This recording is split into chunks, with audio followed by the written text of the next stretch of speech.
नमो तस्स भगवतो अरहतो सम्मा संबुद्धस्स। साधु साधु साधु। सर्वप्रथम हमारे आचार्य गुरु जी के चरणों में मेरा शत शत प्रणाम हो। नमो बुद्धाय। आज आप लोगों को हम बहुत सुंदर कारण बताने वाले हैं, क्यों अच्छे लोगों को बुरा होता है, क्यों अच्छे लोगों के साथ ही नाइंसाफ़ी होता है। आज इसके बारे में हम बताने वाले हैं। इस दुनिया में बहुत सारे लोग हैं जो अच्छे हैं, गुणवान हैं, दूसरों को मदद करते हैं। गरीब भिखारी आने पर उन लोगों को कुछ खाना भी दे देते हैं। इसके बाद कोई भूखा है तो उन लोगों को भी खाना देते हैं। शीलों का पालन करते हैं, ध्यान साधना भी करते हैं, पुण्य भी करते हैं। लेकिन उन्हीं लोगों के साथ क्या अंत में नाइंसाफ़ी हो जाता है। उन्हीं लोगों का जीवन में संकट आ जाता है, बहुत से परेशानियों का सामना करना पड़ता है। कभी कभी उन लोग सोचते हैं कि अरे हम लोग इतना अच्छा से जीवन बिताते हैं, लेकिन क्यों हमें लोगों के साथ ऐसा होता है। बहुत सारे लोग ऐसा सोचते हैं कि क्यों अच्छे लोगों के साथ ही बुरा होता है।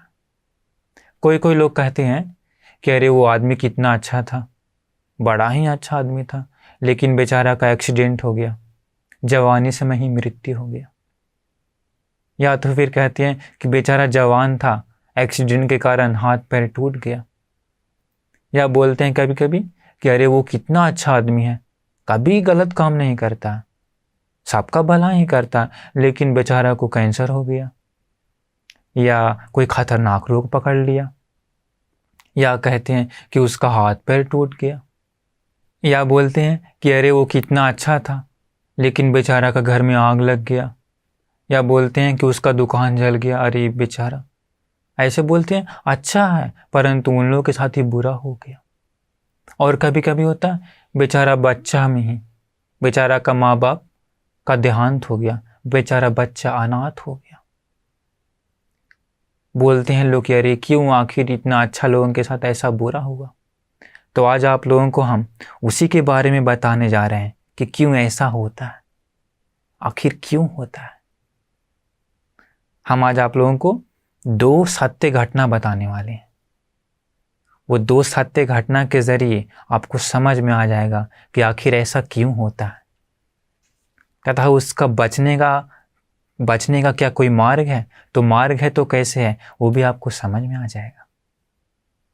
आपको ध्यान से सुनिए। भगवान बुद्ध जी के समय एक उपासक था। उपासक मतलब एक व्यक्ति, बड़ा ही अच्छा था, दान देता था, शील पालन करता था। शील पालन कहें तो हत्या नहीं करता, चोरी नहीं करता, व्यभिचार नहीं करता, झूठ नहीं बोलता, नशा नहीं करता। इस प्रकार शील पालन करता था, ध्यान साधना भी करता था, कभी भी किसी की हिंसा नहीं करता था, सदा दूसरों की मदद ही करता था। एवं पूर्णिमा एवं अमावस्या को आश्रम में जा करके उपोषण लेता था। उपोषण लेकर रात भर प्रवचन सुनता था, रात भर। ये बोलते समय मुझे एक बात याद आ गया। कोई कोई लोग कमेंट में बोलते हैं कि अरे बंटी जी प्रवचन बहुत लंबा है, परंतु जरा सोचिए तो आधे 1 घंटा का प्रवचन सुनने के लिए आजकल के लोगों को समय नहीं मिलता। परंतु देखिए उस समय भगवान बुद्ध के समय रात रात भर प्रवचन सुनते थे लोग। लेकिन देखिए आजकल का लोगों को फिल्म देखने के लिए 3-4 घंटा देखते रहते हैं, और बाकी फालतू चीज़ अगर कुछ देखना है तो देखते रहते हैं। उसमें उन लोग को उसमें कोई समय का महत्व पता नहीं चलता। लेकिन ज़रा सोचिए तो आप, फिल्म आदि देखने से कभी भी मन की जो गंदगी है नष्ट होता है? मन की जो गंदगी है या वो शांत हो जाता है? नहीं। वो सब देखने से और मन का गुस्सा, मन की राग, मन का लोभ और बढ़ता है। लेकिन ये ज्ञान सुनने से कभी भी मन का गंदगी बढ़ता है? नहीं। ये ज्ञान सुनने से मन की गंदगी कमता ही है। इसलिए धर्म सुनने में आप लोग मन लगाइए, धर्म सुनने के लिए आप लोग आशा कीजिए। ये धर्म सुनने से ही मन शांत होता है, जीवन सार्थक होता है। तो उस समय वो उपासक, उसका नाम था महाकाल, अद्भुत नाम है ना महाकाल। तो वो रात भर उपोषण लेता था, नहीं पूरा दिन उपोषण लेता था एवं प्रवचन सुनता था। बहुत अच्छा आदमी था, कभी भी किसी का बुरा नहीं करता। तो एक बार क्या हुआ, एक दिन वो रात भर आश्रम में जाकर के प्रवचन सुना। प्रवचन सुन करके सुबह सुबह, मतलब सुबह कहेंगे तो उस समय लाइट एकदम थोड़ा थोड़ा आया हुआ था। उसी दिन क्या हुआ, एक गांव में एक घर में बहुत सारे चोर लोग अटैक किया चोरी करने के लिए। उन लोग चोरी करके अंत में भागते समय क्या हुआ, बाय मिस्टेक एक बर्तन से टकरा गया और बर्तन गिर गया। तो बर्तन की आवाज़ से क्या हुआ, घर के लोग जाग गए। चोर चोर चोर कह करके सभी लोग पीछा करने लगे चोरों का। अभी चोर लोग भाग रहे हैं भाग रहे हैं भाग रहे हैं। उसी समय क्या हुआ था, वो जो उपासक था, अच्छा आदमी था, महाकाल, सुबह सुबह मुंह धो रहा था। कहाँ, एक पोखर के किनारे हाथ पैर धो रहा था, पोखर में जा करके। ये चोर लोग देखा बचने का चांस नहीं है। ये क्या किया इन लोग, चोर लोग, चोरी का जो सामान था वो जो पोखर में हाथ पैर धो रहा था उसका सामान के पास सब डाल के भाग गया। अभी घर का लोग आया पीछा करते करते, सामान देखा सब सामने है, चोरी का सामान, समझ गया इसका मतलब चोर यही है। बुलाया, इसके बाद बोला अच्छा सामान चोरी करके अभी नाटक कर रहे हो कि हम बहुत अच्छा आदमी हैं, हम रात भर प्रवचन सुन करके आए हैं, नाटक कर रहे हो। सभी लोग गुस्सा होकर के डंडा से मारने लगा। अभी देखिए बेचारा, चोरी किया नहीं, बहुत अच्छा आदमी, बहुत अच्छा इंसान, लेकिन सभी लोग मारने लगा। मारते मारते क्या हुआ, बेचारा का मृत्यु हो गया। वो लोग मार के चला गया। अभी जरा सोचिए तो, उतना अच्छा आदमी के साथ ऐसा होना चाहिए नहीं ना, लेकिन उसको लोग मार के चले गए। सुबह सुबह बहंती जी लोग आए पोखर के पास पानी ले जाने के लिए। उस समय आश्रम के अंदर चापाकल जैसा नहीं था, मोटर जैसा नहीं था, तो पोखर से ही उस समय पानी लाया करते थे। तो बहंती लोग पानी लेने के लिए आए पोखर के पास। तो देखिए बेचारा मरा हुआ, जो कई दिनों से रोज रात उपोषण लेता था और प्रवचन सुनता था, अच्छा आदमी था। भगवान बुद्ध के पास जा कर के बहंती जी लोग कहते हैं कि अरे भगवान बुद्ध जी, बेचारा जो एक उपासक था महाकाल, वो बेचारा वहाँ पर पोखर के किनारे उसको मार दिया लोगों ने मिल करके। बेचारा जो गलती नहीं किया उसमें फंस गया, बेचारा के साथ असाधारण हुआ ना, उसके साथ बुरा हुआ ना भगवान बुद्ध जी। तब भगवान बुद्ध बोलते हैं कि वो इस जन्म में तो अच्छा था, इस जन्म में अच्छा, किसी का बुरा नहीं किया, लेकिन ये उसका कर्म ही है, उसी का कर्म ही है। अरे जरा सोचिए, हम लोग अगर इस दुनिया में भगवान बुद्ध नहीं होते तो कैसे हम लोग जान पाते कि आखिर ये व्यक्ति ऐसा फल भोगा, ऐसा दुख भोगा इस पाप के कारण, इस कर्म के कारण ये व्यक्ति इस तरह से सुख दुख भोग रहा। भगवान बुद्ध नहीं होते तो जानने का कोई तरीका नहीं। भगवान बुद्ध सभी प्राणियों के प्रति करुणा जगा करके ये सब बता दिए। हम लोग ये सब भी सीख गए भगवान बुद्ध के कारण ही। तो भगवान बुद्ध जी भिक्षुओं को बोलते हैं कि भिक्षुओं, जो मर गया उपासक महाकाल, इसका पूर्व कर्म बताते हैं। पहले, बहुत पहले वाराणसी की बात ही है। वाराणसी में एक गांव था, उसी गांव में जाने के लिए एक जंगल होकर के जाना पड़ता था। तो क्या होता था, जंगल में चोर लोग रहते थे। तो चोर क्या करते थे, जो लोग जाता था उन लोगों का सामान लूट लेता था। तो लोग राजा को बताए, तो राजा क्या किया, एक राजपुरुष को वहाँ पर वो सेट कर दिया, एक राजपुरुष अधिकारी को, कि तुम लोगों से कुछ पैसे लेकर के जंगल पार कराया करो। तो इसी प्रकार वो राजपुरुष काम करता था, राजपुरुष अधिकारी। एक दिन क्या हुआ, एक पति और पत्नी अपने छोटे से बैलगाड़ी में बैठ करके जंगल पार होने के लिए आ गए शाम के समय में। उस समय तक अंधेरा भी नहीं हुआ था, काफ़ी प्रकाश था। आ कर के कहे कि अरे राजपुरुष जी, जो हम लोगों का भी पार जाना है, गांव में जाना है, तो हम लोग को पार करवा दी ना सर, ऐसा करके कहते हैं। उस समय एक बात होता है क्या, उसकी जो पत्नी रहती है ना, वो बड़ा सुंदर रहती है, बहुत सुंदर रहती है।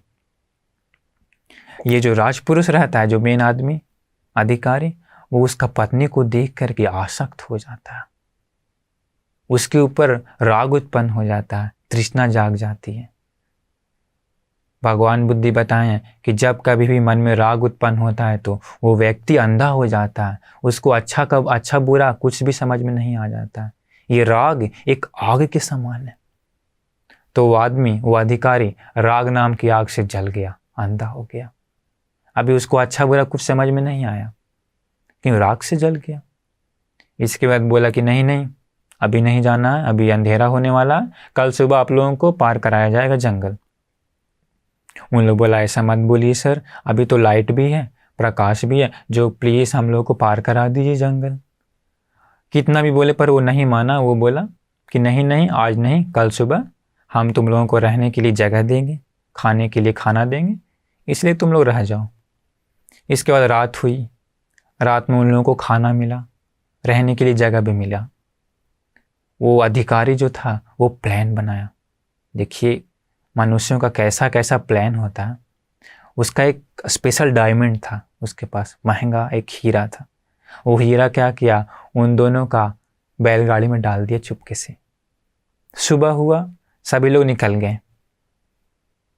सुबह कुछ हलचल मच गया। क्या, तो कह रहा है कि किसी को भी बाहर मत जाने दो, किसी भी बैलगाड़ी को बिना चेक किए मत जाने दो, सभी बैलगाड़ियों को चेक किया जाए, मेरा डायमंड खो गया है। अभी सभी बैलगाड़ी को चेक करते समय पकड़ा गया। उन लोग पकड़ के लेके आया अधिकारी के सामने। इसके बाद ये अधिकारी उसको बोलता है, पत्नी को नहीं, पति को बोलता है कि अच्छा इतना दुष्ट निकला तू, तुझे मैंने रहने के लिए जगह भी दिया, खाने के लिए खाना भी दिया, लेकिन मेरे साथ ही गद्दारी। मारने लगा उसको, और उसका नौकर लोग भी उसको मारने लगा। बेचारा को वहीं पर मृत्यु हो गया। क्यों, उसको प्लान बना के मारा, उसका पत्नी को अपनाने के लिए। देखिए इस प्रकार वो मार दिया। भगवान बुद्धि बताएं कि ये उपासक किस जन्म में तो अच्छा था, महाकाल उपासक, लेकिन उसी समय एक स्त्री के लिए उसका पति को मार दिया। उसी पाप कर्म के कारण अभी कितना अच्छा था, लेकिन फिर भी ये नहीं किया हुआ गलती में फंस करके इसका मृत्यु हो गया। तो देखिए ये कर्म कितना खतरनाक है। कितना अच्छा इंसान था महाकाल, लेकिन अपना किया हुआ गलती के कारण अभी खुद उसका मृत्यु हो गया। इसके बाद भगवान बुद्ध जी बहुत ही सुंदर एक गाथा बताते हैं। कैसे, अत्तनाव कतंग पापंग अत्तजंग अत्त संभवं अभिमंथेति दुम्मेधं वज्रंग वस्ममयं मणिं। इसका अर्थ है कि स्वयं जो कुछ भी पाप करता है वो खुद से ही उत्पन्न होता है। मतलब कोई व्यक्ति कुछ भी कोई पाप करता है तो वो खुद से ही उत्पन्न होता है, एवं खुद से उत्पन्न हुआ पाप उस व्यक्ति का ठीक उसी प्रकार विनाश कर देता है, जैसे एक डायमंड किसी भी शीशे को या मोती को या पत्थर को काट डालती है।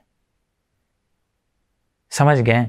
मतलब कोई भी पाप होता है जो मनुष्यों के अंदर से ही उत्पन्न होता है ना। अभी देखिए वो अधिकारी के अंदर में जागा पाप, खुद के अंदर ही जागा, इसके बाद वो ऐसा काम किया, उसी पाप के कारण उसी का खुद ही विनाश हो गया। वो उस जन्म में मरने के बाद नरक जाता है, बहुत समय तक दुख भोगता है। इसका भगवान बुद्धि बताएं, नरक में दुख भोग करके अभी मनुष्य जन्म में आया, लेकिन नहीं किया हुआ गलती में फंस गया। उतना अच्छा इंसान था, परंतु उसके साथ वैसा बुरा हुआ। क्यों? उसी पाप का, उसी का कर्म के कारण। देखिए कितना खतरनाक है ये संसार। हम लोग, आप लोग पता नहीं पिछले संसार में क्या क्या कर्म किए हैं, कौन जाने, लेकिन फल अभी मिल रहा है। लोग सोचते हैं कि अरे ऐसा क्यों मिल रहा है, अपना कर्मों का फल है। इसीलिए कर्म इतना इतना बलवान है। कर्म सभी लोगों का लाइफ बदल देती है। और एक घटना बताने वाले हैं, वो भी बहुत आश्चर्य और बहुत ही अद्भुत है। वर्तमान समाज में बहुत सारे लोग दुखी से रहते हैं, एवं बहुत सारे लोग हैं जिन लोगों को अपने पत्नी का स्नेह नहीं मिलता, अपने पति का स्नेह नहीं मिलता। बहुत सारे लोग परेशानियों में रहते हैं और ये आशा से शादी करते हैं कि शादी करने के बाद ये सारा प्रॉब्लम्स ठीक हो जाएगा, लेकिन बाद में शादी करने के बाद भी पति का या पत्नी का स्नेह नहीं मिलने के कारण दुख से रहते हैं। अभी समाज में ये प्रॉब्लम बहुत है। कई लोग हमसे बात किए, वे लोग कहते हैं कि बंटी जी क्या बताएं, शादी करने के बाद भी बहुत परेशानी है। सोचे थे कि सब ठीक हो जाएगा, लेकिन फिर भी परेशानियां घटी नहीं, वैसे के वैसे ही हैं। तो देखिए, ये घटना आपको बताने जा रहे हैं। ये घटना सुनने के बाद आपका सारा रोम खड़ा हो जाएगा। इतना आश्चर्य और अद्भुत घटना है। एवं ये जो प्रश्न है इसका सॉल्यूशन भी मिल जाएगा कि आखिर ऐसा दुखी जीवन क्यों मिल जाता है, शादी करने के बाद पति या पत्नी का स्नेह क्यों नहीं मिलता, ये सब समझ में आ जाएगा। तो सुनिए ये घटना क्या था। ये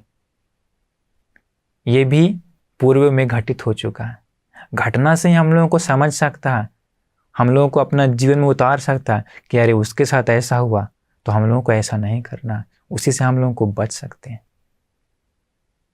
तो ये घटना पूर्व की है, भगवान बुद्ध जी के समय के ही। उस समय उज्जैनी नाम का एक नगर था भगवान बुद्ध के समय में। उसी नगर में सबसे अमीर एक सेठ था। उसी सेठ की एक बेटी थी जिसका नाम था इशिदासी। बहुत सुंदर, बहुत कोमल, बहुत ही नाजुक एवं अप्सरा जैसा सुंदर थी। तो माँ बाप का एक लौती बेटी थी, उसी नगर का सबसे अमीर सेठ की बेटी थी इशिदासी। तो पिताजी क्या किए, बड़ा होने के बाद, जवान होने के बाद पिताजी बहुत अमीर फैमिली से उसका शादी करवा दी। अभी शादी करवा देने के बाद ये गई कहाँ, पति के घर पे। वहाँ जा कर के लक्ष्मी जैसा लोगों पर कृपा करती है। कैसे? प्रतिदिन सुबह सुबह उठ करके सास एवं ससुर के लिए चाय बनाती है, पति के लिए चाय बनाती है। सुबह उठ करके माँ पिताजी को, सास ससुर को प्रणाम करती है एवं पति को परमेश्वर जैसा मान करके प्रणाम करती है। अपने हाथों से खाना बना करके अपने पति को खिलाती है। सास ससुर को खूब सेवा करती है। अपने पति का कपड़ा अपने हाथों से ही धोती है। घर में नौकर है, ऐसा नहीं कि नौकर नहीं है, लेकिन इतना स्नेह था इशिदासी को अपने पति के प्रति कि वो खुद से ही धोती थी एवं अपने पति को खुद से ही सजाती थी। क्या बाल सजाना, इसके बाद क्रीम पाउडर लगाना, सब यही करती थी। एवं पति के पास ये इशिदासी लड़की जब भी जाती थी तो हाथ जोड़ करके जाती थी। देखिए कितना सेवा करती थी। इस प्रकार घर में जो कोई भी आता था उन सब लोगों को मदद करती। इसके बाद रात में लेट से सोती, पति का पैर दबा करके, थक गए हैं तो सब कुछ करके सोती थी। इस प्रकार एक लक्ष्मी की भांति अपने पति पर कृपा करती थी। लेकिन एक महीना बीता। एक महीना बीतने के बाद जो इशिदासी का जो पति था, पति अपने माँ बाप से कहता है कि माँ पिताजी, जो मुझे इस लड़की इशिदासी के साथ नहीं रह सकता, मुझे इसके साथ नहीं रह सकता। अगर ये इस घर में रहेगी तो मैं चला जाऊंगा। माँ पिताजी बोलने, अरे बेटा, इशिदासी कितना सुंदर है, कितना कृपा करती है। ये घर में आने के बाद तो हम लोगों का घर चमक गया है, हम लोगों का ख्याल रखती है, तुम्हारा ख्याल रखती है। वो तो एक लक्ष्मी की भांति है ना, ऐसा क्यों बोल रहे हो? वो तुम्हारा क्या बुरा की? बेटा बोलता, वो बुरा कुछ नहीं की, लेकिन वो मुझे प्रिय है, मुझे उसके साथ नहीं रह सकता है। अगर वो इस घर में रहेगी तो मैं भाग जाऊंगा। अब माँ पिताजी असरन हो गए, क्या करे। बेटा का बात मान, इसी दासी को बुलाई, इसी दासी को बुलवा कर बोलते हैं माँ पिताजी उसके कि अरे बहू, तुम हमारे बेटा के साथ, तुम्हारा कोई झगड़ा हुआ या तुम कुछ की हो? वो ऐसा ऐसा क्यों बोल रहा? इसी दासी बोलती है कि माँ, मैं तो ऐसा कुछ भी नहीं की हूँ, मैं तो अपना पति को परमेश्वर मान करके मैं पूरा सेवा करती हूँ, मैंने कुछ नहीं किया, तो आखिर क्यों हमारा बेटा ऐसा बोल रहा? इसके उसके माँ पिताजी रोते हुए बोलते हैं क्या, कह रही हमारा घर का लक्ष्मी हम लोगों से दूर हो रहा है। ऐसा रोते रोते क्या किए, इसी दासी को बोले कि बेटी अब क्या करेंगे, तुम वापस घर चले जाओ। इस प्रकार रोते रोते इसी दासी को वापस घर भेजवा दिए। अब इसी दासी घर पे जाके खूब रोई, खूब रोई। क्यों? इतना अच्छा करने के बाद भी उतना बुरा उसके साथ हुआ। हमको नहीं लगता है कि आजकल के समाज में इतना दुख किसी को मिला होगा। बहुत रोई, लेकिन सहन की, सुसाइड करने नहीं गई। नहीं तो नॉर्मली आजकल होता है क्या कि बहुत सारे लोगों को ऐसा प्रॉब्लम आने के बाद तुरंत सुसाइड कर लेते हैं, लेकिन वो सहन करके, सहन की। पिताजी क्या किए, उसका पिताजी इसी दासी लड़की के दूसरी शादी करवा दिए, लेकिन दूसरी शादी करवाए थोड़ा कम धन संपत्ति वाले के घर से। दूसरी शादी हुआ, दूसरी शादी होने के बाद 1 महीना बीता, उस घर से वाले लोग, उस घर वाले लोग भी क्या किए, इसी दासी को वापस ठुकरा दिए। दूसरा पति भी इसी दासी को ठुकरा दिए, पहले वाले के जैसा।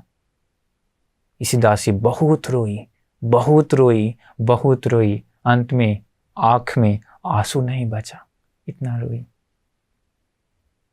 लेकिन एक काम की, क्या? सहन की, बर्दाश्त की कि शायद मेरे साथ भी ठीक होगा।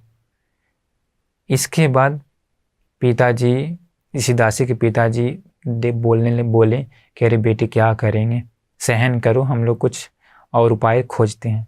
एक दिन क्या हुआ, इसी दासी का जो महल था माँ पिताजी का, उसी महल में एक भिखारी आया कटोरा लेकर के भीख मांगने के लिए। भीख मांगने के लिए आया तो सेठ जी देखे तो अरे तुम भीख क्यों मांग रहे हो? क्या ये अच्छा नहीं होगा कि तुम इस घर का मालिक बन जाओ, हमारी जो इकलौती बेटी है उसका पति बन जाओ, क्या तुम्हें पसंद है? भिखारी बोलता है अरे सेठ जी मजाक क्यों कर रहे हैं, क्या हम लोग कहाँ भिखारी, ये कहाँ महल, मुझे ऐसा भाग्य नहीं है। सेठ जी बोलता है नहीं नहीं नहीं, तुम्हें भाग्य है, तुम मेरा बात मानो, चलो। ऐसा करके सेठ जी क्या किए, उस भिखारी का शादी करवा दिए अपनी बेटी के साथ, अपनी बेटी के साथ। अभी उस भिखारी को ये इसी दासी अपना पति मान करके, अपना पति परमेश्वर मान करके सेवा करती है। लेकिन अभाग्य, देखिए कहते हैं कि अच्छे लोगों के साथ ही बुरा होता है। इसी दासी कभी किसी का बुरा नहीं सोची, कभी कोई गलती नहीं की, कभी कोई पाप नहीं की, लेकिन देखिए उसका अभाग्य क्या, वो भिखारी कुछ दिन जाने के बाद कहता है सेठ जी से कि अरे सेठ जी, कहाँ है वो मेरा पुराना वाला कपड़ा, कहाँ है मेरा कटोरा, लाइए, मुझे इस दासी लड़के के साथ नहीं रह सकता, मुझे भीख मांग के खाना अच्छा। सेठ जी बोला अरे तुझे क्या चाहिए, तुझे इस घर में क्या नहीं मिलता है, तुम्हें जो चाहिए हम लोग वो देंगे, बोलो। बोलता है नहीं नहीं, मुझे इस लड़की के साथ नहीं रह सकता, मेरे हाथों में शक्ति है, मेरे पैरों में शक्ति है, मैं भीख मांग के खाऊंगा, वो मेरे लिए अच्छा। ऐसा करके एक भिखारी भी उतना सुंदर लड़की को ठुकरा करके चला गया। सोचिए तो, अगर ऐसे 3 शादी करवाए, तीनों बार लड़के लोग ठुकरा दिए, किसको? इसी दासी को, जो कभी किसी का बुरा नहीं की, जो हर एक पति को अपना परमेश्वर जैसा मान करके सेवा की। देखिए कितना दुख हुआ होगा उसको, उसका दुख का ठिकाना नहीं रहा। रोने के लिए आंसू नहीं बचा आंख में, इतना दुख हुए। अंत में वो सोची बस अब हम जिंदा नहीं रहेंगे, अब हम मर जाएंगे, ऐसा निर्णय ली। लेकिन अगले ही क्षण उसके मन में आया कि नहीं, हमको सहन करना चाहिए, हमको थोड़ा सहन करना चाहिए। वो थोड़ा सहन की। उसी के बीच क्या हुआ, एक दिन उसके महल में एक भिक्षुणी आती है भिक्षाटन के लिए, भोजन के लिए। तो इसी दासी उसे देखकर बहुत खुश होती है, भिक्षुणी को भोजन दान देती है। भोजन दान देने के बाद भिक्षुणी से कहती है कि अरे भिक्षुणी जी, कृपा कर मुझे भी चीवर दीजिए, मुझे इस जीवन में नहीं रहना है। तब पिताजी कहते हैं कि अरे बेटी ऐसा मत करो, घर में रहकर कहीं पुण्य करो, दान दो।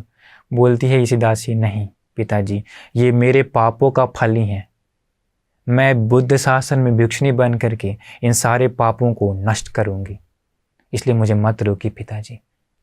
पिताजी बोलते हैं ठीक है बेटी, जाओ, जा कर के इस बुद्ध शासन में धर्म प्रैक्टिस करके उत्तम निर्वाण को पालो। इसके बाद वो भिक्षुणी बन जाती है। भिक्षुणी बन जाने के बाद ये बुद्ध शासन तो अद्भुत है, ये बुद्ध शासन तो विस्मित है, संसार से पार चलाने वाला उत्तम नौका के समान है, भवसागर से पार जाने के लिए सुंदर जहाज के समान है। वो भिक्षुणी बन गई इसी दासी, आर्य अष्टांगिक मार्ग को प्रैक्टिस की, 4 सतिपट्ठान को प्रैक्टिस की। इस प्रकार आर्य अष्टांगिक मार्ग पर चलते हुए, मेहनत करते हुए, उसका पिछले अनंत संसार में किए हुए पुण्य का फल आ गया। वो मेहनत करके अरहंत हो जाती है, इनलाइटेंड हो जाती है,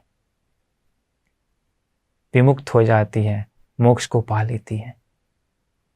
इसके बाद अभी उसका सारा प्रॉब्लम खत्म, बुद्ध शासन के कारण, भिक्षुणी बनने के कारण। एक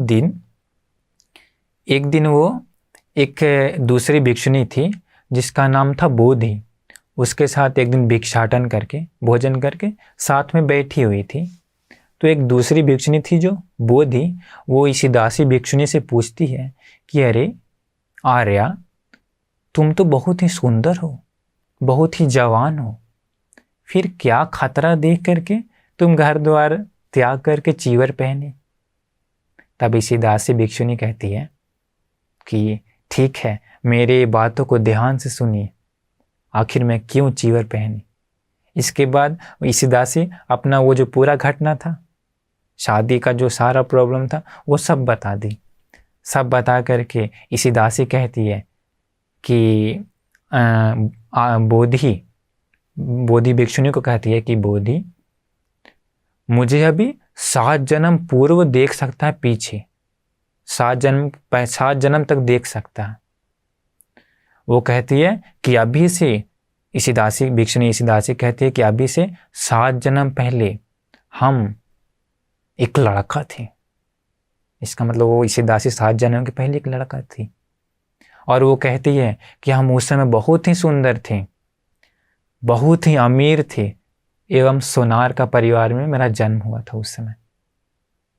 इसका मतलब वो इसी दासी 7 जन्म के पहले एक सोनार थी, बहुत ही सुंदर थी उस समय, लड़का के समय बहुत धन संपत्ति था। लेकिन ये इसी दासी भिक्षुणी कहती है कि उस समय मुझे पाप मित्र का संगति ही मिला, अच्छा बुरा का मार्ग बताने वाला कोई नहीं मिला। उस समय मैं अपने धन संपत्ति में एवं जवानी के नशे में अंधा हो गई थी उस समय, एवं उस समय बहुत व्यभिचार किए उस समय। अभी वो खुद कह रही है पहले के बारे में, बहुत पर स्त्री सेवन किए उस समय, अंधा होने के कारण, राग के कारण। इस प्रकार जवानी के नशे में अंधे होकर के खूब पाप किया मैं उस समय। पाप करने के बाद वो कहती है, मरने के बाद मेरा जन्म नरक में हुआ। नरक में बहुत सालों तक, करोड़ों करोड़ साल तक बहुत दुख भोगी मैं।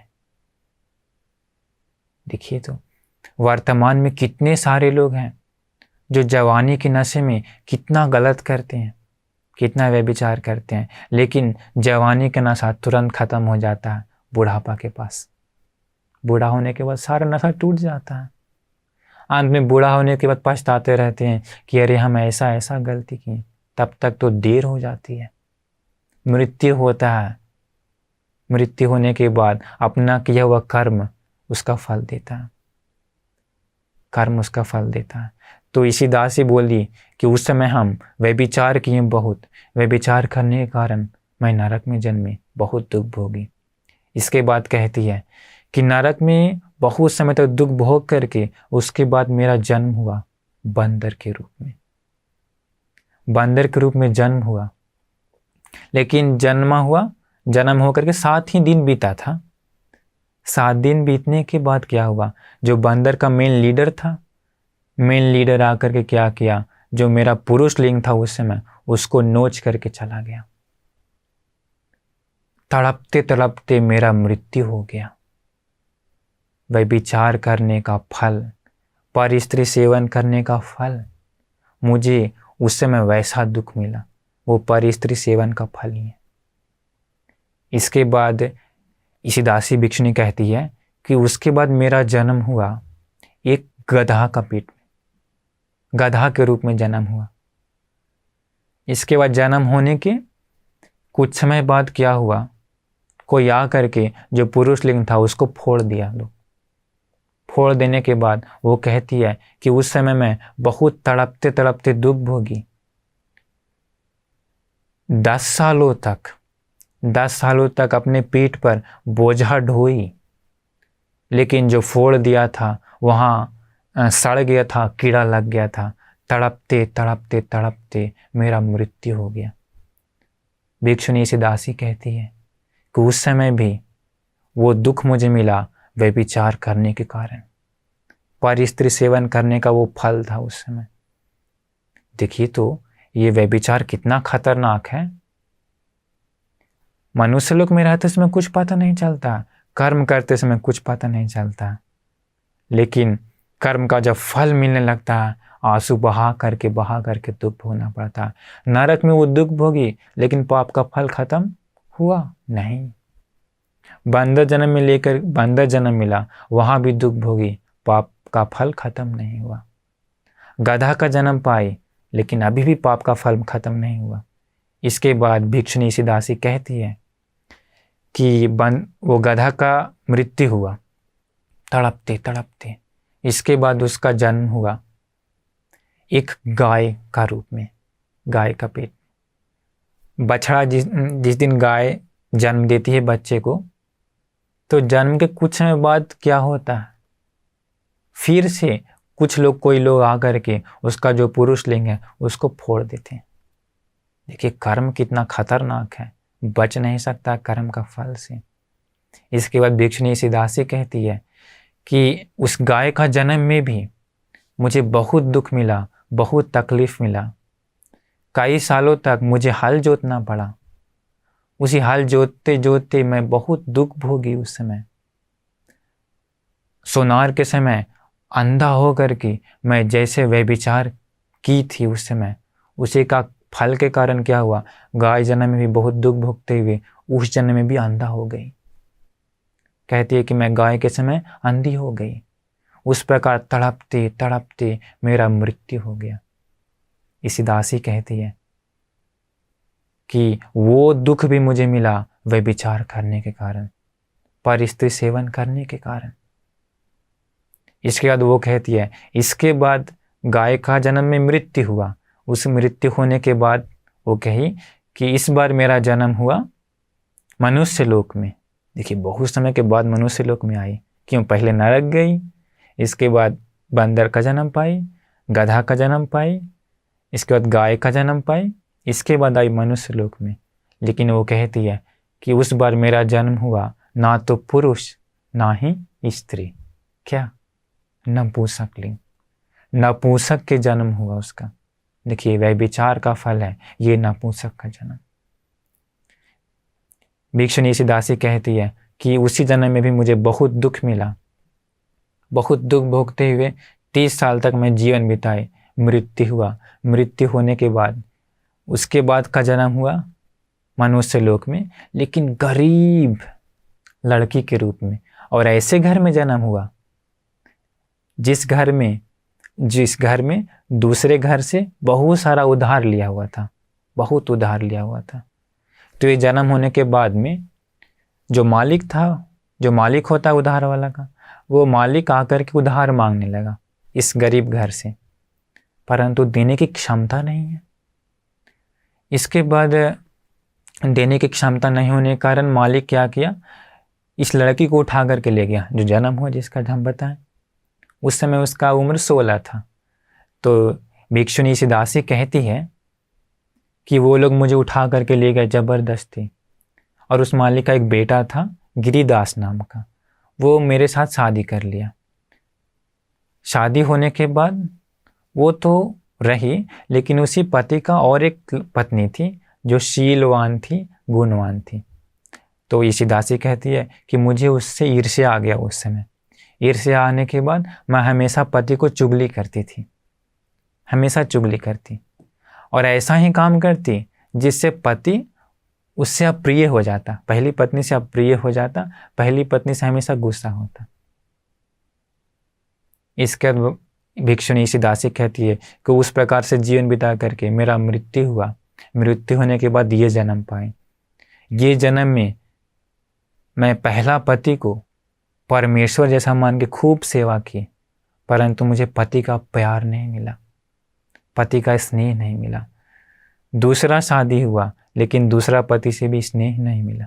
यहाँ तक कि एक भिखारी के साथ शादी हुआ, परंतु भिखारी से भी स्नेह नहीं मिला। भिक्षुणी सी दासी कहती है कि ये सब मेरा ये फल, ये सब दुख मुझे मिला उसी पाप कर्म के कारण। कौन से पाप कर्म के कारण? व्यभिचार पाप का फल, एवं अंतिम जन्म में जो चुगली करती है और ऐसा काम करती थी जिससे पति पहली पत्नी से प्रिय हो जाए। बोली व्यभिचार पाप का फल, और उस पाप का फल के कारण मुझे इस जन्म में 3 शादी हुआ, लेकिन किसी भी पति से स्नेह नहीं मिला। लेकिन वो कहती है मैं बुद्ध शासन में चीवर पहन ली, मैं भिक्षुणी बन गई, पहले का किया हुआ पुण्य का फल से इस आर्य अष्टांगिक मार्ग पर चल करके मैं सभी दुखों से मुक्त हो गई। अभी मेरा सारा कर्म क्षय हो गया, समाप्त हो गया, अभी मैं भावसागर से पार चली गई। तो देखिए तो कितनी अच्छी थी वही सी दासी। लोग कह भी सकते हैं कि अरे कितना अच्छी है, लक्ष्मी के जैसा है, लेकिन उतना दुख क्यों मिला उसे? पति का स्नेह क्यों नहीं मिला? व्यभिचार करने के कारण। तो देखिए व्यभिचार पाप कितना खतरनाक है, लेकिन बहुत सारे लोग उसी में अंधे हो जाते हैं, कोई बताने वाला नहीं होता है, अंत में नरक में जाकर के दुख भोगते हैं। लेकिन देखिए उसे नरक में दुख मिला, लेकिन पाप का फल समाप्त हुआ नहीं, जन्म जन्म में भी जाकर के बहुत दुख भोगना पड़ा। तो इस प्रकार कितना खतरनाक है ये कर्म, जो देखिए। तो अभी हम आपको 2 कथा बताएं, एक है इसी दासी का और एक है महाकाल का। दोनों ही अहिंसक थे, दोनों ही ईमानदार थे। इसी दासी गृहस्थ समय में तथा वो महाकाल, दोनों ही अच्छा था, दोनों ही सभी का भला ही करते थे, लेकिन दोनों के साथ ही बुरा हुआ। क्यों? अपने किए हुए कर्म के कारण।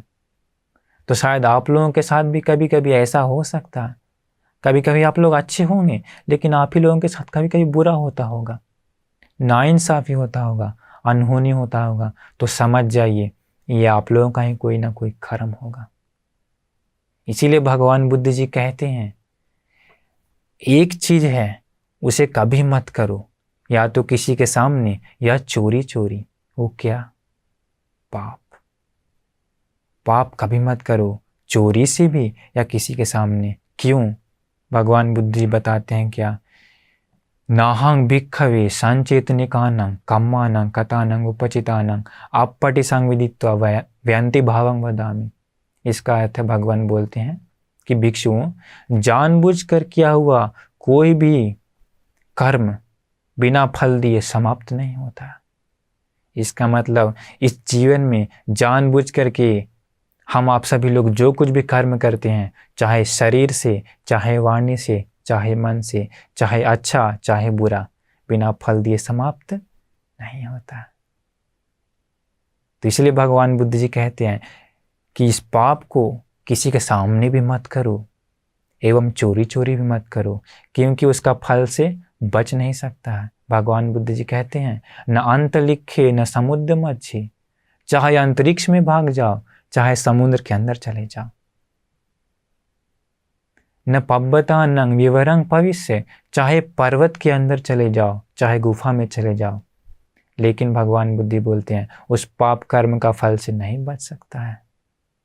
इसीलिए ऐसा एक भी गलती मत करिए जिससे अपना ही जीवन दुखी हो। अगर आप लोगों का अभी का जन्म दुखी है तो समझ जाइए जरूर ये पहले का क्या हुआ पाप कर्म का फल है। तो वो फल भोगते हुए फिर क्यों आखिर नया नया पाप करेंगे?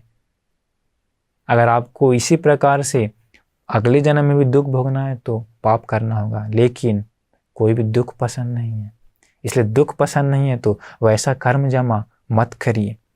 भगवान बुद्ध बताए हैं कि जो कर्म है ये 3 प्रकार से फल देता है।